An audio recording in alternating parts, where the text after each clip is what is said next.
여러분들 우리가 성경 속에서 참 험난한 인생을 살았던 사람들을 꼽아보라 한다면 몇몇 사람들이 있을 겁니다. 아마 대표적으로는 욥이 있을 것이고 또 야곱과 요셉이 있을 겁니다. 그리고 그 중에 한 명이 바로 오늘 본문의 주인공인 다윗 왕입니다. 다윗은 왕이 되기까지 참 많은 우여곡절을 겪은 인물이었습니다. 특히 질투의 눈이 먼 사울 왕에 의해 오랜 시간 목숨의 위협을 받기도 했습니다. 그래서 다윗의 시편을 보시면 언제 붙잡혀서 죽게 될지 모르는 그런 불안한 상황 속에서 자신의 절박한 심경을 토로하는 시편의 말씀들을 보곤 합니다. 그러면서 절망적인 상황에 놓여 있어도 여전히 소망을 잃지 않는 하나님 중심의 신앙의 면모도 보여주는 것이 다윗의 시편입니다. 오늘 본문은 다윗의 기도로 환난 중에 절망하지 않고 하나님의 구원의 은총을 호소하는 탄원시 중에 한 편입니다. 다윗은 하나님의 구원에 대한 소망을 이렇게 드러냅니다. 본문 1절 말씀 보시면 여호와여 나는 가난하고 궁핍하오니 주의 귀를 기울여 내게 응답하소서라고 말씀합니다. 다윗은 지금 자신이 처해 있는 현재 상황이 어떠한가 하나님 앞에 고백하기를 가난하고 궁핍한 상태에 있다라고 이야기합니다. 그런데 그러한 상황에 있는 내가 할 수 있는 것이 무엇인가? 주님 앞에 나의 삶을 고백하는 것이고 주님의 도움을 구하는 것이다 라고 이야기하고 있습니다.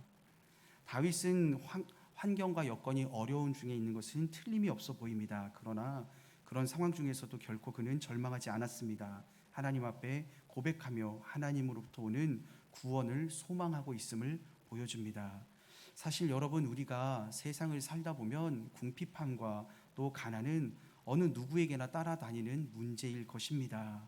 그런데 그 가난과 궁핍의 문제를 누구에게 가져가는가 하는 것은 사람마다 다릅니다. 다윗이 이 문제로 하나님 앞에 나아갔다는 것은 하나님에 대한 깊은 신뢰가 있음을 보여주는 것입니다. 사람들은 자기에게 찾아오는 어려움을 극복하기 위해 나름대로의 방법들을 찾지만 그래도 해결되지 않으면 낙심하거나 깊은 절망에 빠지곤 합니다. 그러나 환난과 고통 속에 가장 확실하고 참된 방법이 있다면 그것은 하나님을 찾는 것입니다. 하나님을 찾는다는 것은 문제 해결의 열쇠를 찾는 것과도 같습니다. 왜냐하면 하나님은 만물을 친히 창조하신 만물의 주인이시기 때문입니다. 정신적인 곤고함과 물질적인 결핍은 우리를 무력하게 하거나 우리가 쉽게 죄에 빠져들게 만듭니다. 하지만 하나님을 의지하는 사람, 하나님을 신뢰하는 사람에게는 하나님의 도우심과 구원을 경험하게 되는 기회가 될 것입니다. 우리를 누구보다 잘 아는 하나님은 단지 우리를 알고 계실 뿐만 아니라 우리 삶에 다가오는 문제들을 해결할 만한 능력도 가지고 계시는 분인 줄 믿으시기 바랍니다. 다윗에게는 이러한 믿음과 확신이 있었기 때문에 삶의 문제가 발생했을 때 하나님을 즉각 찾았습니다. 우리도 이런 믿음으로 하나님을 찾고 도움을 받는 믿음의 사람들이 되시기를 소망합니다. 이어지는 말씀 보시면 2절에서 다윗은 나는 경건하오니 내 영혼을 보존하소서 내 주 하나님이여 주를 의지하는 종을 구원하소서라고 말했습니다. 자신을 지칭하기를 무엇이라 말합니까? 주를 의지하는 종이므로 나를 구원하여 달라라고 호소하고 있습니다. 고대 사회에서 종은 주인의 소유물입니다. 그리고 이것은 우리에게 두 가지 사실을 보여줍니다. 첫 번째, 종의 입장에서는 주인의 명령에 복종하고 또 순종하는 삶을 살아야 한다는 것이고, 두 번째, 주인의 입장에서는 종의 안전과 생활을 보장해야 한다라는 점입니다.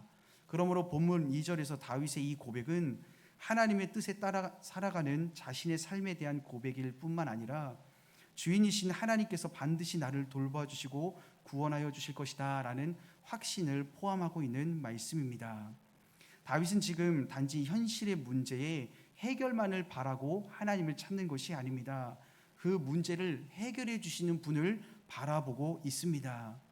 다윗은 온 이스라엘을 다스리는 왕좌에 오르기까지 사울왕의 추격으로 목숨의 위협을 받았으며 또 왕좌에 오른 이후에도 아들 압살롬의 반역으로 목숨의 위협을 받으며 살아야 했던 인물입니다. 그런 절체절명의 상황 중에서도 그는 하나님에 대한 신뢰와 믿음의 끈을 결코 놓치지 않았습니다. 오히려 그는 하나님의 구원을 간구할 뿐 아니라 하나님을 신뢰하며 하나님의 구원을 바라고 소망하는 자로 헌신되고 충성스러운 삶을 살아왔습니다. 4절 말씀 보시면 다윗은 내 영혼이 주를 우러러보니 내 영혼을 기쁘게 해달라라고 간구하기도 합니다. 여러분들, 우리의 삶을 기쁘게 하는 것들은 많이 있습니다. 어떤 사람에게는 가족이 나에게 기쁨의 조건이 되고, 어떤 사람에게는 물질이나 또 내가 바라는 목표를 이루는 것이 기쁨의 조건이 됩니다. 그런데 한 가지, 우리의 영혼을 기쁘게 하는 것은 무엇이 있을까요? 다윗은 오직 하나님 한 분밖에 없다라고 고백하고 있습니다. 사실 영혼의 기쁨은 세상의 것들로 얻는 기쁨이 아닙니다. 세상의 무엇도 영혼의 공허함을 채울 수 없기 때문입니다. 다윗은 영혼의 기쁨을 하나님께 기도하는 과정에서 찾고 있습니다. 사실 다윗의 이러한 고백은 우리 인간의 본질에 대한 고백이기도 합니다. 우리는 물질적인 필요가 채워지면 행복할 줄로 생각하기 마련입니다. 집에 한 20억, 30억쯤 있으면 행복하겠지. 저 서울 강남에 5층짜리 건물 한 채 가지고 있으면 평생 행복하겠지. 지금 제가 이렇게 얘기만 했는데도 벌써 성도님들의 입가에는 미소가 번지고 있습니다. 또 어떤 사람들은 남이 이룰 수 없는 위대한 업적을 이루거나 또 남들이 부러워할 만한 삶을 산다면 그 인생 참 행복할 거다라고 생각합니다. 그런데 그런 모든 것들을 누려보았던 한 사람의 고백이 이겁니다. 모든 것이 헛되다. 우리가 가져봐야 솔로몬만큼 가져봤겠습니까? 우리가 올라가봐야 솔로몬보다 높은 자리에 올라가 봤겠습니까? 돈과 명예, 세상의 모든 것을 가져보고 올라가보고 경험하고 누렸던 솔로몬의 고백을 우리는 기억해야 할 것입니다. 세상의 모든 것은 헛된 것입니다. 영원하지 않기 때문입니다. 영원하지 않기 때문에 그것이 주는 만족과 행복도 영원하거나 완전하다고 말할 수 없습니다. 다윗도 그러한 생각을 가지고 살아갔던 인물입니다. 그래서 영혼의 기쁨을 어디에서 찾는가? 바로 하나님께 찾고 있습니다. 그러면서 하나님께 응답하여 주기를 간절히 바라고 있습니다. 오늘 본문 5절과 7절 말씀 보시면 주는 선하사 사죄하기를 즐거워하시며 주께 부르짖는 자에게 인자함이 후하심이니이다. 여호와여 나의 기도에 귀를 기울이시고 내가 간구하는 소리를 들으소서. 나의 환난 날에 내가 주께 부르짖으리니 주께서 내게 응답하시리이다 라고 고백하고 있습니다. 다윗에게 무엇보다 필요한 것이 있다면 그것은 바로 하나님의 응답하심이었습니다. 이 하나님의 응답만 있다면 현재 겪는 고통의 시간과 아픔은 아무것도 아닐 것입니다. 여러분들, 우리가 길을 갈 때 우리가 목적지까지 얼마나 남았는지 안다면 그것이 우리에게 위로가 되고 때로는 평안이 찾아올 겁니다. 특별히 여러분들, 우리 남자분들 군대 가서 행군 많이 해보셨죠?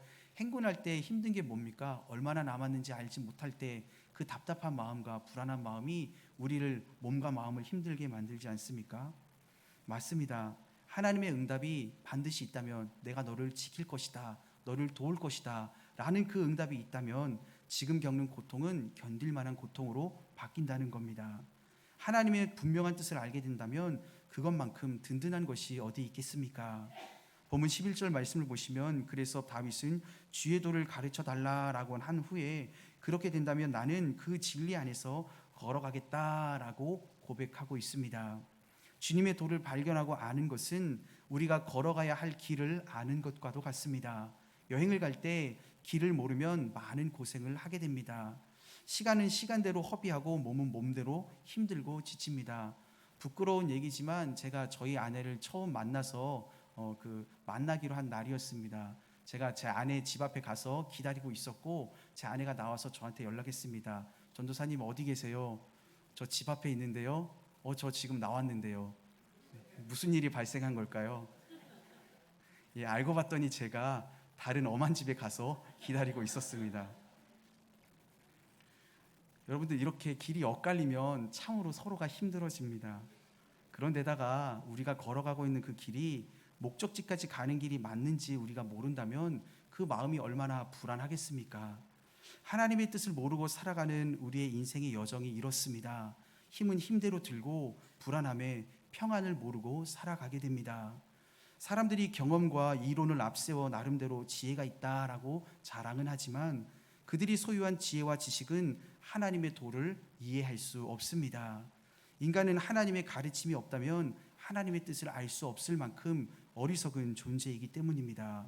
그래서 다윗은 주님의 도를 나에게 좀 알려주십시오라고 기도한 것입니다. 오늘 이 시간이 우리가 가야 할 인생의 길을 발견하는 시간이 되기를 간절히 소망합니다. 또 우리를 향한 하나님의 뜻이 무엇인가 발견하는 시간이 되기를 소망합니다.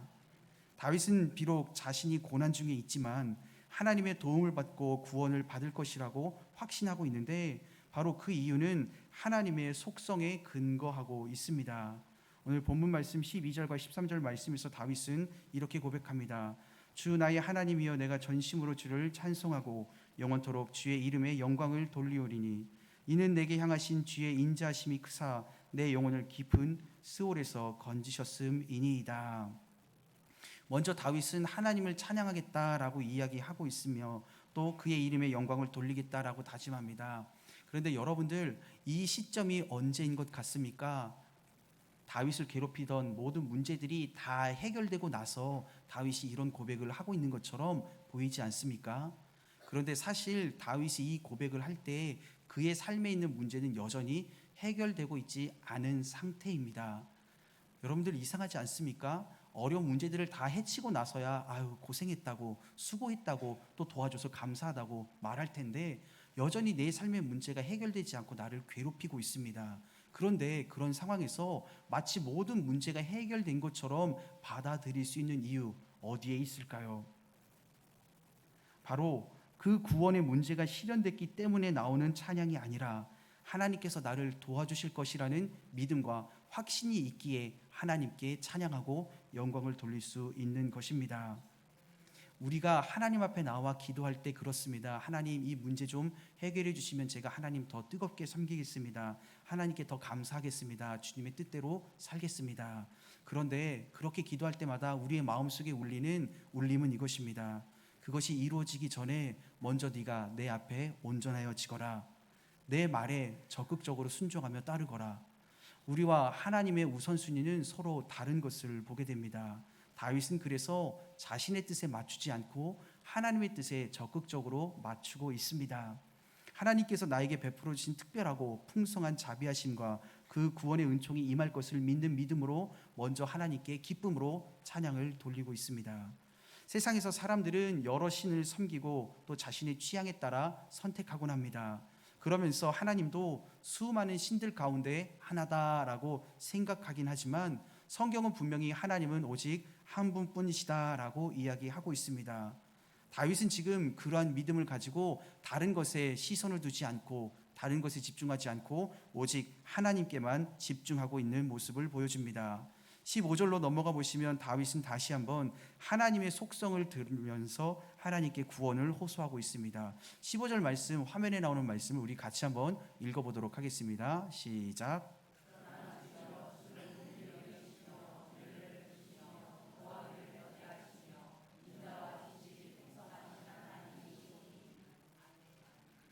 여러분들 다윗이 앞서 문제가 해결되고 있지 않은 여전히 어려운 상황 중에서도 그가 기쁨으로 고백할 수 있었던 것은 다윗이 생각하는 하나님이 지금 우리가 읽었던 저 본문에 나오는 하나님이라고 그가 굳게 믿고 있었기 때문입니다.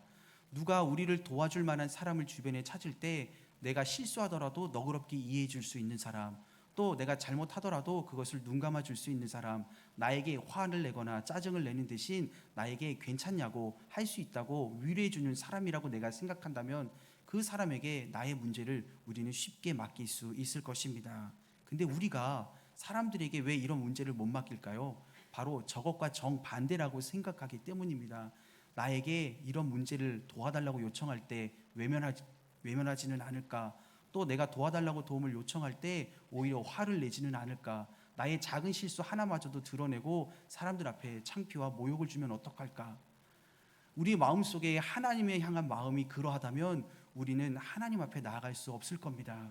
또 하나님 이외에 다른 존재를 저렇게 생각한다면 우리는 하나님보다 다른 존재를 찾아가게 될 것입니다.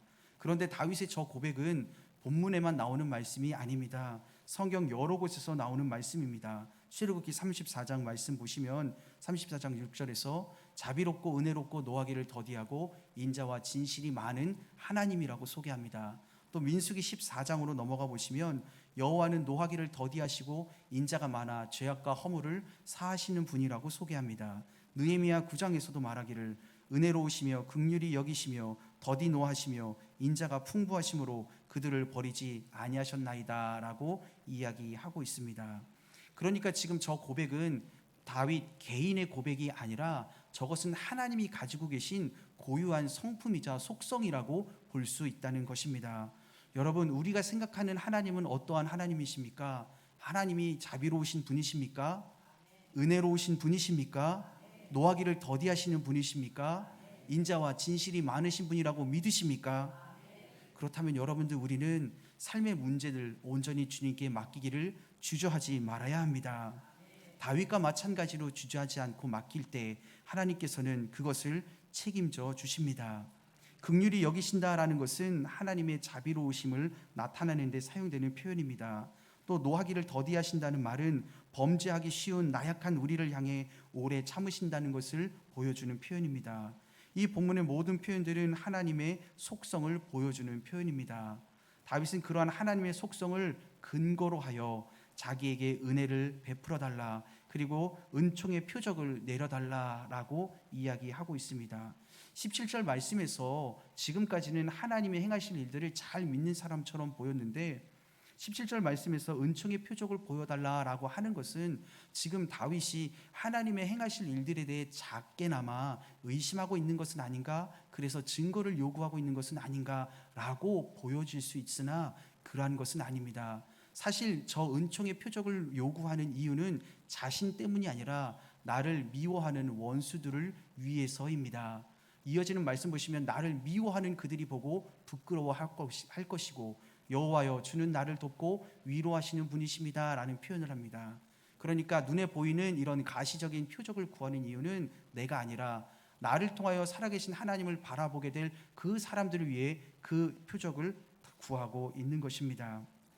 하나님께서는 살아계신 분이심을 믿으시기 바랍니다. 또 하나님은 우리를 도와주시는 분, 또 다윗의 표현처럼 우리를 위로해 주는 분이심을 믿으시기 바랍니다. 그런데 한 가지 문제가 있습니다. 우리를 도와주시는 분이고 나를 위로해 주시는 분임에는 틀림이 없으나 내가 그 주님께 나아가지 않는다면 그것이 나에게 어떠한 역할도 감당하지 못할 것입니다. 나를 도와주시는 분이라고 믿는다면 문제가 생길 때마다 주님을 찾아야 합니다. 나를 위로해 주시는 분이라고 내가 믿는다면 외롭고 고통스러운 그 순간 우리는 주님께 나를 맡겨야 할 것입니다. 그럴 때 비로소 주님이 주시는 위로와 도움을 경험하게 될 것입니다. 우리가 보기에 세상은 하나님의 공의가 사라진 것처럼 보입니다. 의로운 사람들이 핍박을 받고 무엇보다 믿음의 사람들이 세상에서 많은 어려움을 당하는 것을 보게 됩니다. 불의가 정의를 덮어버린 것 같은 이 답답한 시대에 우리가 의지할 것은 결코 세상이 아닙니다. 오직 우리가 의지할 것은 주님밖에 없음을 기억하시기를 소망합니다. 하나님을 의지하는 자들에게 하나님은 은혜를 베푸시지만 하나님을 의지하지 않고 세상과 어울려 죄악의 삶을 살아가는 이들에게 하나님은 은혜의 하나님이 아닌 심판의 하나님이 될 것입니다. 구원은 오직 하나님께 달려 있습니다. 인생의 해답은 오직 주님께만 달려 있습니다. 그러므로 답답할수록 주님 앞에 엎드리시기를 소망합니다. 억울하고 속상할수록 주님께 매달리기를 소망합니다. 의에 줄이고 목마른 자들이 복이 있는 이유는 하나님께서 그들을 배부르게 하실 것이기 때문이며 의를 위하여 핍박을 받는 자들이 복되다 말하는 이유는 천국이 그러한 자들의 소유이기 때문입니다. 우리가 살아가고 있는 인생은 만만치 않습니다. 그러나 하나님을 의지하며 살아가는 인생은 고난 중에도 위로를 받을 수 있으며 상함 중에도 회복을 경험하게 될 것입니다. 이것이 하나님과 동행하는 삶이며 오늘 본문에서 다윗이 보여준 삶의 모습입니다. 다윗처럼 억울한 인생이 어디 있겠습니까? 정말로 사울의 자리를 넘보고 역모를 꾸몄다면 모르겠지만 그는 사울 왕의 충성된 부하였습니다. 그러나 질투에 눈이 먼 사울에 의해 10여 년의 긴 세월 동안 어느 한 군데 편안히 정착도 하지 못하고 떠돌이 도망자의 신세로 살아야 했습니다. 요셉은 또 어떻습니까? 형들의 질투에 하루아침 노예 신세가 되어 고향을 돌아가지도 못하고 자유를 박탈당한 채 살아야만 했습니다. 그 외에도 성경에 등장하는 믿음의 사람들은 수많은 어려움을 만났습니다. 그럼에도 불구하고 그들의 시선은 하나님을 향했습니다. 고난 앞에 넘어지기도 했고 죄의 유혹 앞에 쓰러지기도 했지만 결국 회개하고 돌이켜 하나님의 긍휼하심을 구하고 회복의 은혜를 경험했습니다. 지금 우리의 인생이 다윗과 같은 고난의 연속이라고 생각되신다면 다윗처럼 인내하시고 하나님의 인도하심을 기다리기 바랍니다. 그럼 다윗처럼 하나님의 응답을 얻고 위로와 은혜를 경험할 것입니다. 그런 점에서 인생의 위기는 하나님을 만난 기회이며 하나님께 돌아갈 시간입니다. 저와 여러분들이 이러한 은혜를 경험하며 살아가시기를 간절히 소망합니다. 기도하겠습니다. 거룩하신 하나님, 오늘 우리에게 흔들리지 않는 믿음을 주시기를 소망합니다. 고난의 파도가 넘실거리고 유혹의 손길이 넘치는 세상 속에서 한결같은 믿음으로 하나님의 뜻을 이루게 하여 주시옵소서. 다짐은 하지만 그것이 우리의 힘과 노력만으로 되어지는 것이 아님을 알기에 하나님의 은혜를 구합니다. 세상의 흐름 속에 이리저리 휩쓸려 살아가는 무기력한 그리스도인이 아니라 말씀의 반석 위에 뿌리를 내리고 세상의 흐름을 주도해가는 믿음의 사람들로 자라나게 하여 주옵소서. 예수님의 이름으로 기도하옵나이다. 아멘.